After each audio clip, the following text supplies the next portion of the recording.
I still remember the exact second my world split in two. It was Christmas Eve, 5:47 a.m., when my phone lit up on the nightstand of a stale airport Marriott. I was 3 states away, covering a brutal shift because someone has to keep the world breathing on holidays. My 10-year-old Lily should have been asleep under the glow of the Christmas tree lights at home, surrounded by grandparents, my brother Ethan, his wife Claire, and their 2 loud boys. Instead, her voice cracked through the speaker like thin ice. "Mom, everyone's gone." The sentence punched the air out of my lungs. I bolted upright, hotel sheets tangling around my legs. "Gone where, baby?" I woke up and the house is empty. There's a note on the counter. It says they needed space from me. They told me not to call. I heard the paper rattle in her shaking hands as she read it again, slower, like the words might change if she was careful enough. They didn't. I made her walk me through every room while I threw clothes into my suitcase with one hand. Every bed stripped. Every suitcase missing. Every car gone from the driveway. My parents. My brother. Claire. The cousins. All of them had piled into 2 SUVs and driven south to the beach house we'd rented for the week, without the one child who actually belonged to the person paying for everything. I didn't scream.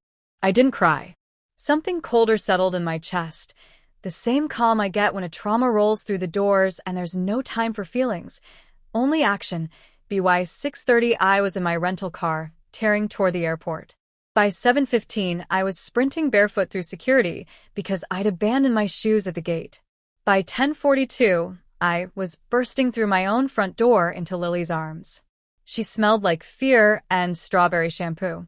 She kept whispering, "Did I make them hate me?" like a broken record. I held her face and looked her dead in the eyes. "No, honey. They did this. Not you." That night we ate macaroni and cheese straight from the pot and fell asleep on the couch under a blanket fort. The notes sat on the coffee table like radioactive waste. We needed a break from Lily. Do not follow. Do not call. No signature. Just a torn sheet of notebook paper and cruelty in blue ink. People think revenge is loud, slamming doors, shouting matches, tires screeching. Real revenge can be quiet, surgical. While they posted sun-drenched selfies with captions about family time, I worked. Day 1, Christmas Day, I moved us out. Just Lily and me. Clothes, books, her battered copy of The Secret Garden, the constellation lamp she can't sleep without. Everything else stayed behind like fossils. Day 2, I retained a lawyer friend who owes me for saving his kid's finger last summer. He drafted the letters, formal, ice-cold revocation of residency. No lease? No problem. They'd been living rent-free in my house for 6 years. Time's up. Day 3, I changed the locks, the alarm codes, the garage opener. I left their belongings neatly boxed in the garage with bright pink post-its labeling whose was whose. I even gift-wrapped the note they'd left Lily and set it on top like a bow. Day 4, they came home. I wasn't there to see it, but I imagine it perfectly. 2 SUVs pulling into an empty driveway. Doors opening. Kids shouting about souvenirs. Adults laughing until the key doesn't turn. Until the alarm starts chirping a warning because the code is wrong. Until my mother marches to the front door and finds the legal notice taped at eye level.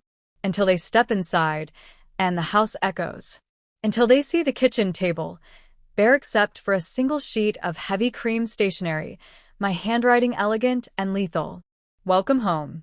Your permission to live here ended the moment you left a 10-year-old alone with a breakup note. You have 72 hours to remove your belongings from the garage. After that, anything left will be donated. Do not contact Lily. Ever. All communication goes through my attorney. Merry Christmas. Dr. Ava Harper. My phone exploded. 47 missed calls. Texts that started with confusion, moved to anger, and finally hit bargaining. I silenced it and took Lily out for hot chocolate with extra whipped cream.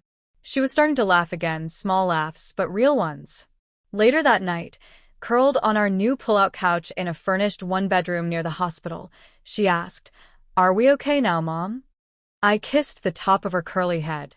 "We're better than okay, kiddo. We're free." Somewhere across town, 4 adults were learning that needing a break can be permanent, and that some doors, once closed, never open again.